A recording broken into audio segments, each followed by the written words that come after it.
Si tu essayes d'arrêter le sucre en pensant que c'est ça qui va tout changer et te permettre d'éliminer les graisses du ventre, alors il faut vraiment que tu regardes cette vidéo jusqu'à la fin, parce que tu risques d'avoir une mauvaise surprise. Mais promis, à la fin de la vidéo, tu seras content.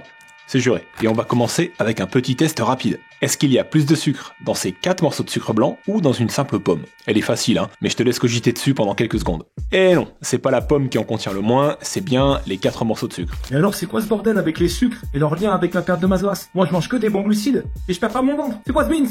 Eh ben on va regarder ça ensemble pour éliminer les graisses beaucoup plus facilement et virer pour de bon tout un tas d'idées reçues sur les sucres et les glucides. Et on va commencer par une simple équation qui va simplifier considérablement ta compréhension des glucides et des sucres. J'espère que tu as bien suivi en cours de maths. Attention, sucre égale glucides. Voilà. Bon, maintenant je vais expliquer un petit peu tout ça et mettre un petit peu de nuance.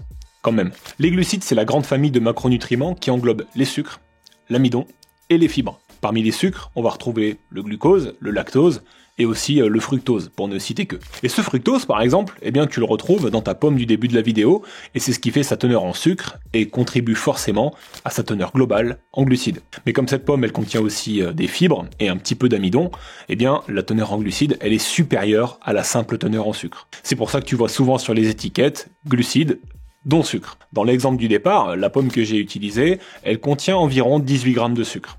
Alors qu'avec les 4 morceaux de sucre, on n'est que à 16 grammes, c'est un tout petit peu en dessous. Donc d'un point de vue purement moléculaire, il n'y a pas de réelle différence entre manger 4 morceaux de sucre ou manger une pomme sur ton apport total en sucre. Mais alors qu'est-ce qui fait que les glucides c'est bien et que les sucres c'est mal pour la perte de poids? Je m'explique. Dans la culture populaire, les glucides sont considérés comme bons pour la santé et utiles, surtout si on fait du sport ou de la musculation.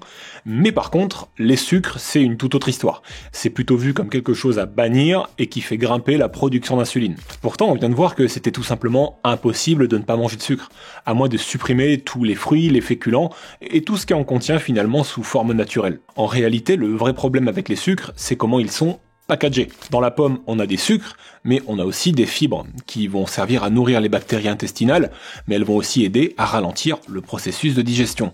Les sucres de la pomme vont passer moins vite dans le sang, on aura donc moins d'insuline et pas de gros pics.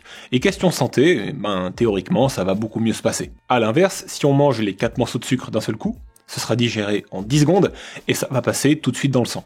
Très vite. Résultat, pic d'insuline, baisse d'énergie et difficulté à éliminer les graisses. Ce style de comparaison entre les glucides et sucres, c'est ce qu'on entend partout depuis des années, et malheureusement c'est une vision beaucoup trop simpliste des choses. Et ça rend tout ça beaucoup plus difficile à comprendre pour les personnes qui veulent maîtriser leur rapport en glucides et sucres pour perdre du poids et de la masse grasse beaucoup plus facilement. Et ça, je te l'explique tout de suite, mais avant d'aller plus loin, je tiens à te préciser que les glucides, c'est le sujet du chapitre 7 de mon livre Brûler comme jamais. Livre gratuit dans lequel je te montre tout ce qu'on ne t'a pas dit sur la perte de poids et de graisse et comment tu peux t'en débarrasser en quelques semaines si tu t'y prends de la bonne façon. Tu peux recevoir ta copie PDF du livre d'ici quelques minutes en cliquant sur la petite fiche qui s'affiche juste en haut ou en cliquant sur le premier lien que tu trouveras en description de la vidéo. Allez, on continue. Tu te souviens un peu plus tôt dans la vidéo, je t'ai dit que ce qui faisait la différence entre les aliments qui contiennent naturellement du sucre et les aliments plutôt industriels et sucrés, c'était comment ces aliments étaient packagés. D'un côté, on a souvent des fibres, de l'eau et des vitamines, alors que de l'autre, c'est souvent que du sucre et aussi des graisses industrielles.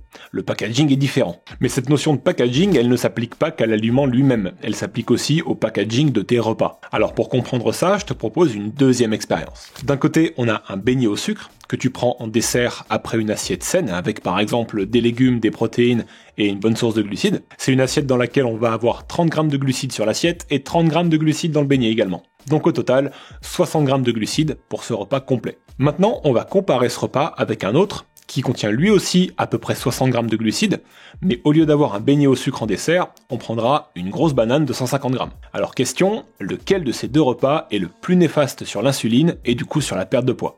C'est assez difficile à dire.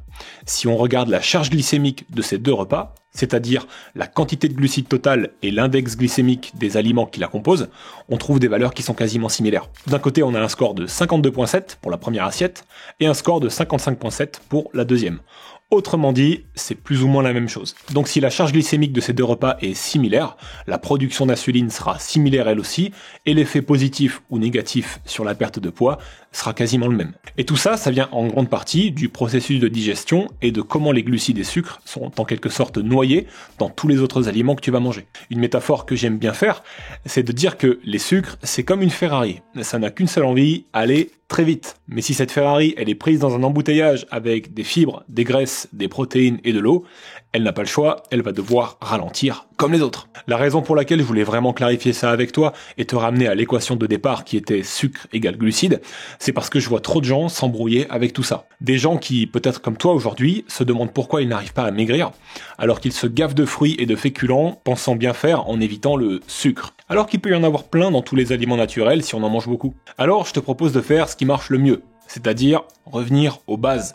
En ce qui concerne la nutrition pour perdre du poids, il existe une pyramide des priorités. À la base de cette pyramide, c'est avant tout tes calories en apport versus tes dépenses. Ensuite, c'est la quantité de glucides totale que tu avales sur la journée, tout type de glucides confondus. Et dans un troisième temps seulement, c'est la qualité des glucides qui va nous intéresser. C'est-à-dire comment ils sont packagés naturellement, avec plus ou moins de fibres, d'eau, de vitamines et minéraux. Cette pyramide, ce n'est pas une incitation à te focaliser uniquement sur des sources de glucides de mauvaise qualité. Ça veut simplement dire que dans tes glucides quotidiens et tes repas, il y a de la place pour des trucs un peu moins catholiques que des fruits frais et de la patate douce, dans la mesure où tu respectes un total glucidique sur la journée qui soit adapté à tes objectifs. Arrêter de surconsommer du sucre sous la forme d'aliments transformés ou de soda, c'est une très bonne chose, parce que les quantités de glucides qu'ils apportent sont très élevés pour une portion donnée. Par contre, remplacer 300 grammes de sucre transformé au quotidien par 300 grammes de sucre de bonne qualité, ça va vite trouver ses limites. Et cette limite, je le répète, c'est la quantité totale de glucides que tu manges sur la journée. Alors si tes sources de glucides sont plutôt saines, que ta balance énergétique est négative,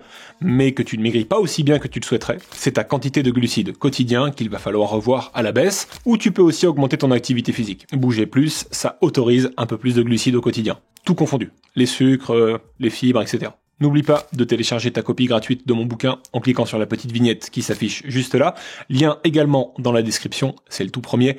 Maintenant, je t'attends dans les commentaires. Dis-moi combien de grammes de glucides tu consommes chaque jour. Et ensuite, tu peux me laisser un pouce bleu si cette vidéo t'a plu. Je t'embrasse.